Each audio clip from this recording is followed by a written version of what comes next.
Hello, everybody. It's Jerry Citarella with a guest Javon here Thomas. today, Javon Thomas, which we're going to meet, but little different look. This is in my personal office rather than the studio.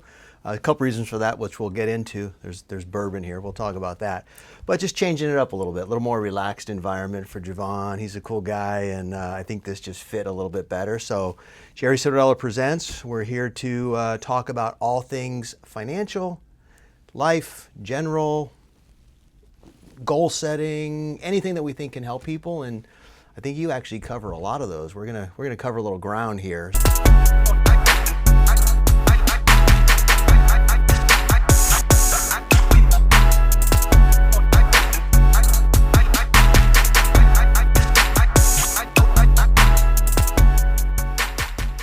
So I'm happy to have you on the show. Thank you. And it's Javon Thomas Yes. of Javon Thomas Retirement Plan Consultants. Yes.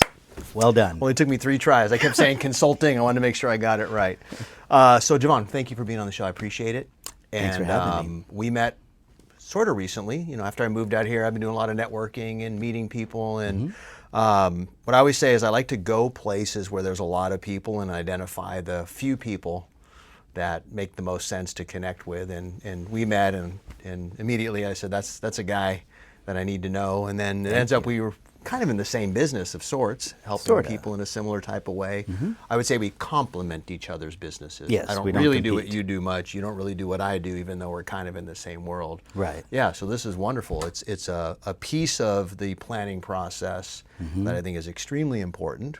Probably more assets being invested in 401k plans and those things than anywhere else. So happy to have you on. Great. It's great to be here. Yeah. So let's get into it. Okay. You ready? Yes. Okay. How long have you been doing this? Ooh, for about 25 years. That's it? I started when I was 6. 6. Yeah. Okay. All right. There you go. I started when I was 9, so a little bit later than you. So you've seen a lot of things and a lot of mistakes. Yes, Yeah. I have. And a lot of successes. Most definitely. Okay. Okay. We're going to get to that because I think people think when they set up, and again, we're going to be talking about retirement plans through the workplace. It's probably the best, simplest way to describe it. Yes, exactly. I think when a lot of people set those up, they just kind of do it, think it's all automatic and they're going to be good, and don't realize there's so many little pieces to it that could be fine-tuned, and even just setting up the plan from the employer standpoint. A lot of them do it because they feel like they have to and they don't pay Yes. enough attention to Yes. it. Is that kind of stuff that you've seen over the years? All the time. Yes. Okay. Exactly. You hit it spot on. Okay. Now, did you start out doing retirement planning when you got into this business, or were you doing more individual planning? Actually, I started out in a call center taking phone calls from people about their mutual fund investments. Okay. Yeah, so it was a great training ground. Okay. And what were their questions typically? How do I make an exchange? What does this mean? I'm looking at the prospectus. I don't understand that. What is the Fed doing? What is Alan Greenspan thinking? Alan Greenspan. Yeah. We're going way back. Yeah, it was a little bit way back. far. It was We- a ways. we just went back in the time machine. Yeah. Okay, so you started out in a place that really kind of forced you to understand and really know these products probably better than a lot of people. Yes. From the I servicing got some standpoint. great training when I first started out. Great. Okay. Yeah. What did you do before? What led you to this? I mean, did you wake up one day when you were, I know you jokingly said you started when you were 6, but did you wake up one day and go, I want to be a retirement plan consultant? What was the dream before you came this way? Well, to be honest with you, I needed a job. I was working as a server in a restaurant, and I was making really good money, but it was just flowing through my pocket. I wasn't a good manager of it. So someone said to me, you should become a wholesaler. And of course I said, what's that? What's that, right? And they said, this is back in the day, they said, it's someone who takes people out to dinner. You like to eat, don't you? And I said, yes, Yeah, you should be a wholesaler. Yeah. And it's someone who likes to have a cocktail every now and then. You like to have a cocktail, don't you? And I said, yes, you should be a wholesaler. So I called them up, and a couple of really gracious folks talked to me. And all of a sudden, I decided that's what I want to do. And I got the opportunity to go and work for a company that said, hey, if you educate folks, we will train you. We will make sure that this is a good thing for you. So I got licensed and I got trained and I sat on the phone and then I traveled around and then eventually I became a wholesaler of retirement plans. Nice. Which means you were doing approximately 15 to 18,000 miles a year on your car.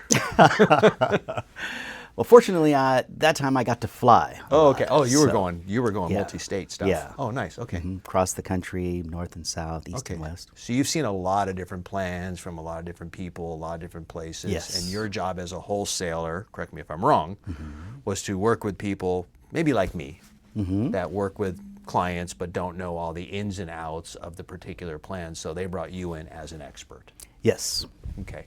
So you're an expert. Yes. We have an expert in the house. Finally. A subject matter expert. Of course. So wholesaling transitioned then at some point into your own Business. business. Yes. And I how started long to- ago was that? About 7 years. Okay. Yeah. Wonderful. What's interesting, and nothing against any wholesalers who might watch this, I find a lot of people go the other direction. They try to be in our business as advisors of sorts and can't quite make it for whatever reason and then become wholesalers. Or maybe, I don't want to say they can't quite make it, but I see a lot of people start out as advisors and then end up being wholesalers. And I think it's an easier path. There's a salary, there's this, there's that, Yes. there's some stuff. Yeah. So I would say our side is probably harder in a lot of ways, but I think you coming from the wholesaling side and learning all the intricacies of these products and services is probably a benefit. I would hope so. I know I specify, I have something in particular that I do rather than trying to do everything. I mean, Gotcha. the retirement plan business can be pretty broad, but I just do one thing in the wealth financial business. And so if you're an advisor, you're kind of pulled in a lot of different directions, as you Right. can attest. You're doing insurance, you're doing financial planning, you're doing counseling, you're setting up models, you're doing a lot of things for a lot of different clients. Right. Where I only deal with retirement plans, company-sponsored retirement plans. Wonderful. And that's why with our firm, Prosperitas Financial, we have specialists, and that's kind of part of the reason this was developed. We have an insurance specialist in the office, and we work with retirement planning specialists, and we have investment specialists. And so we appreciate that because it is really difficult to be an expert in all things and also have the time to handle all of it. Yes. And yours is a specialty because it's ever-changing, and it's also dangerous if you do it wrong. It can be for yeah. the people that you're working with, and of course I'm licensed, and so it can be dangerous for me as well. Right. Well, and there's a lot of employees there, and you work with a company, let's say with 200 or 300 employees.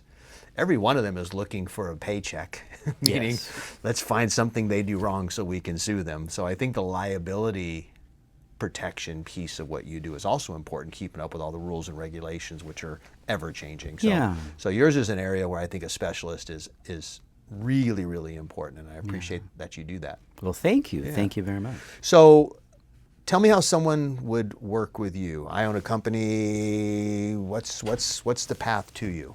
Well, there's a couple of different people that work with me. So number one is the folks that you're talking about, the business owner or the organization leader. That person I work with, and we decide, okay, what's this 401k supposed to do for you and your organization?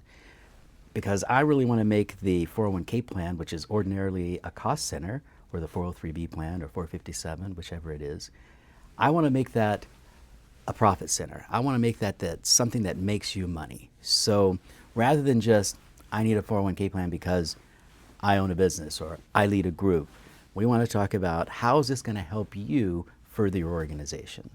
Right? So that means we're going to tailor that retirement plan to you and your employees. So that's the first thing. What are we trying to do? So they're not all the same. Well, they don't have to be all the same. Gotcha. Some people make them all the same. That's an important piece. Right? That's important. And I'm going to just cut in here. I know a lot of people that do those plans that are more in my position, where we do all this stuff Right. and that. That's when they're typically the same, Yes. because we don't have the same level of expertise. And that's why I try to stay away from them for the most part, because I know I would not be doing the client the best service I could, because I'm not an expert in that, and there are so many things. So again, I think when you said that, they don't have to all be the same. Right. A lot of times they are, when it's people that kind of do it on the side as a part of their business. It is, and also the type of client that you're dealing with, right? So if you're generally dealing with small business owners, there's not too much difference in the type of thing they need. They need a vehicle where they themselves, the business owners, can actually retire from the business. Because they didn't start the business to help other people retire. They started the business to feed their family. Your plan gets a little bit larger. Now we're talking about someone who is looking to grow that plan so that people can matriculate through it, so that they can actually hire people to come in. It becomes important as a benefit. And then, of course, we have those larger organizations where people are saying, I need to bring in new blood, so I need to get rid of some of this expensive old blood. And a great way to do that is to make sure that folks are retiring and getting out of the organization. So we need a really good plan that's going to take people from point A to point B. Point B, point C, point Z. Yeah, exactly. So let's talk to the two sides of the plan real quick. Okay. The participants and the employer. Yep. And if you can give a 1 minute kind of quick, this is why you should be doing something like this, the benefits to you, what to look out for kind of thing. So first the participant, because I've always said that unfortunately 401k or company sponsored retirement plan investments are some of the worst performing as compared to other investments.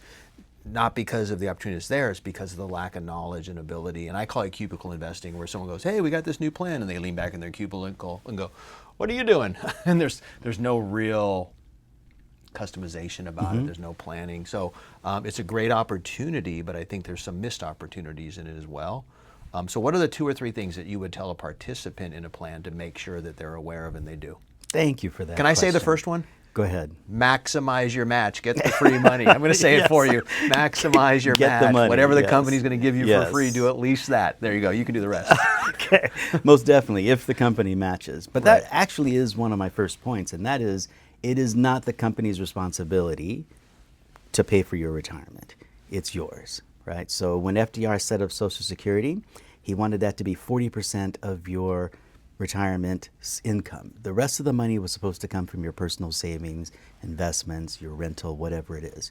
We've taken Social Security and we've made it the big thing in so many people's lives. So Right. number one, we have to get to make our mind think right. Number one, I need to save for my retirement. Social Security is extra. So how are you going to do that? If you have the blessing of having an employer-sponsored retirement plan, great way to go. Lots of ways you can put that money away pre-tax, and you can grow your investments. And if you'll talk to someone like myself and a retirement plan investor or advisor, now we can help you make this plan work for you. And so a big part of having a retirement plan as an employee is getting yourself educated and maxing out for yourself what that plan can do for you. Understanding how your plan works. 'Cause Exactly. I will tell you, a lot of times from my end, I meet with people, and when we're talking about everything they have in place, and we look at their 401k, and I say to them, how does it work? I don't know. Right. And I would say, I'm going to guesstimate 30 to 40% of people that I meet with aren't maximizing the match. Haven't ever looked at their investments since they set them up initially. Say things Yes. like, well, I guess there's a number I could call, but I called once and they put me on hold and Right. I just don't. So understanding it, working with you, because I'm sure you consult with them as well, as Sure. about proper allocation mix, and that's a whole other show Sure. about Yeah. allocations and things, but okay. So just get to know it, use it.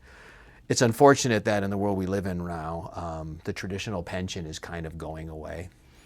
It is We're unfortunate. becoming more and more dependent on ourselves, which I think is important. Yes. But I think a lot of people, I know my dad is retired. He has a pension, Social Security. He did a decent job managing assets. He's fine. You get rid of that pension. Well, first of all, most people don't work at a job long enough. We don't have the same level of loyalty. Right? But if you get rid of that pension, it's a big deal. It And- is. And pensions are going away for the same reason that Social Security is at risk, because people are living too long. There's more people retired than working to support those.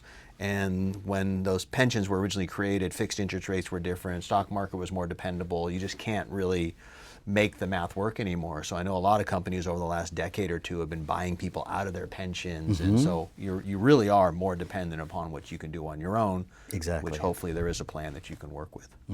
Well said. Couldn't have said it So better. what would you say to the employer All right, as so- you put a plan together for them? What are the priorities? So when you're talking as an employer about your retirement plan, you need to decide, what is it that I want out of this plan? Like we were talking about before. If I'm a small business person, and I just have me and maybe a spouse or a couple of folks, I just want to maximize my benefit. I want to save as much on taxes as I can.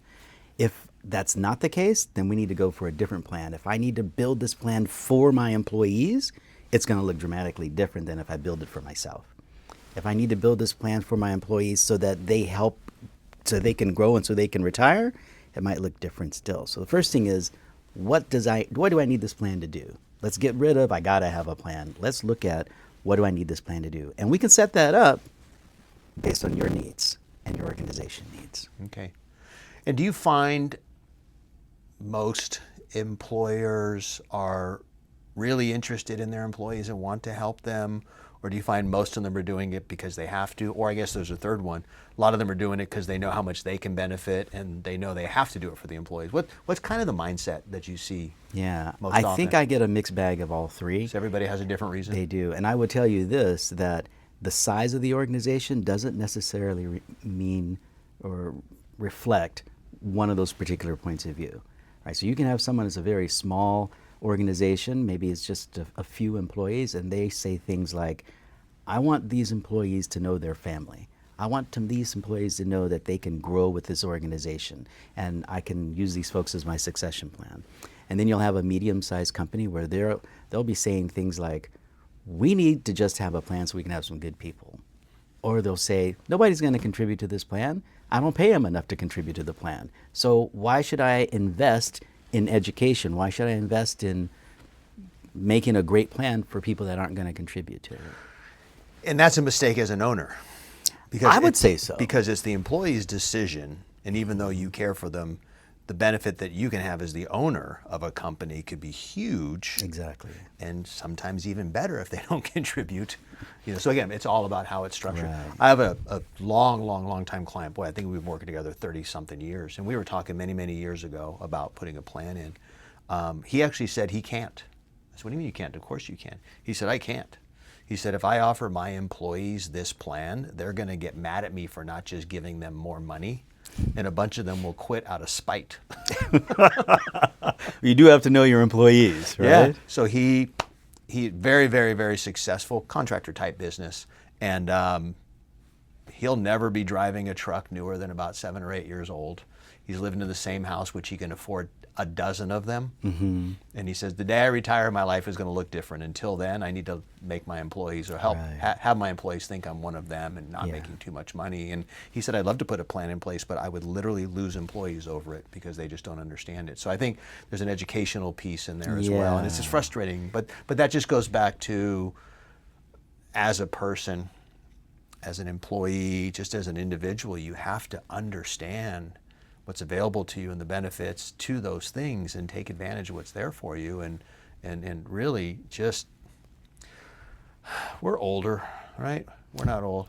There's a guy behind these cameras here, he's in diapers, and he just doesn't get it. Yeah. It goes by like this. It really does. It does. And if you don't start early, we can do a whole other show on compounding interest, the benefits of starting early, being all those things to accumulate more money within that. But the most important message I'll give, and then I want to have you, is just start something.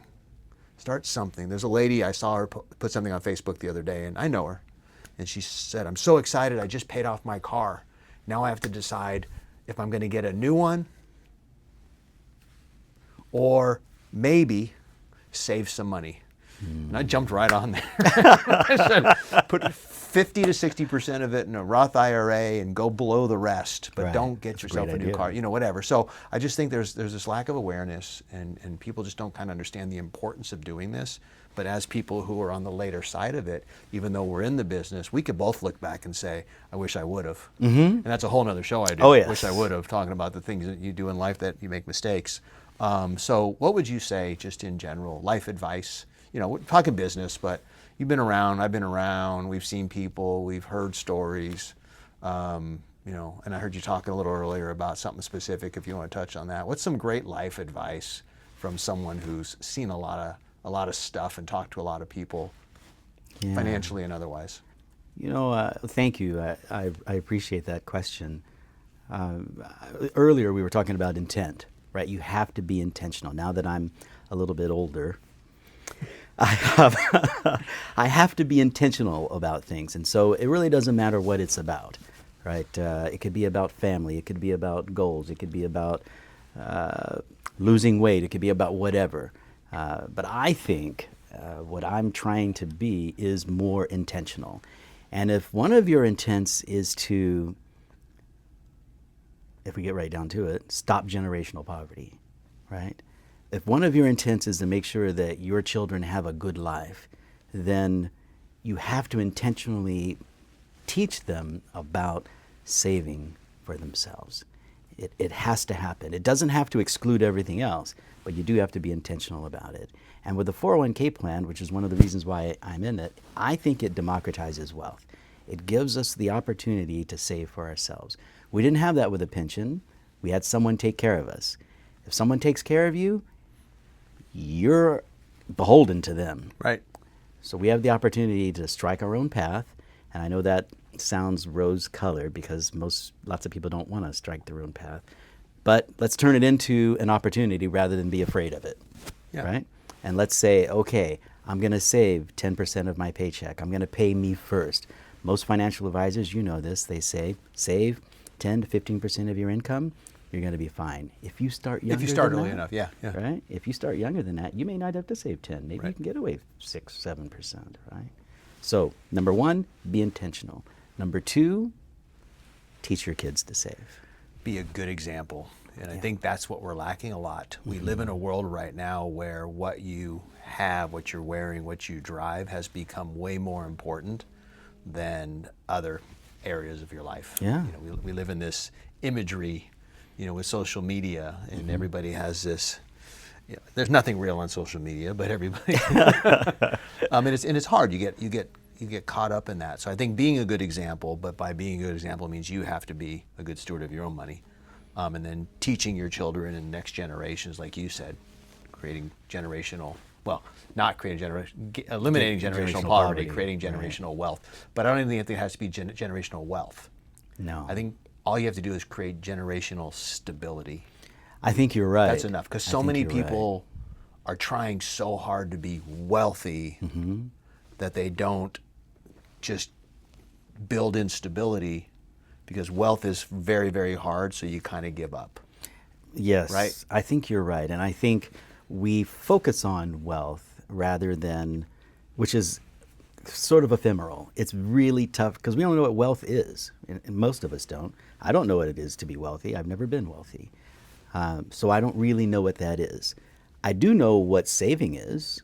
I do know what 10% of my income is. So let's start there. Yeah. Right? Because we may never get wealthy, but we may be able to buy a home. We may be able to live well. We may be able to take care of ourselves and our kids. And that's, for some people, that's wealthy. Yeah. You may be able to get lucky and get wealthy. Yes. But you can create comfort and stability. Exactly. Well said. Well said. Yeah. And you have to start early and start Right. appropriately. So, okay. Well, I know we can go for hours on the intricacies of the plans and how they work and this and that and SEPs and simple, small, big. Yep. We're not going to do that. Oh, okay. We're not going to do that. I just wanted you to have an opportunity to do kind of an overview and really kind of stress the need for it and the importance of having a specialist. Because I will tell you, I've been doing this over 30 years, licensed to do it.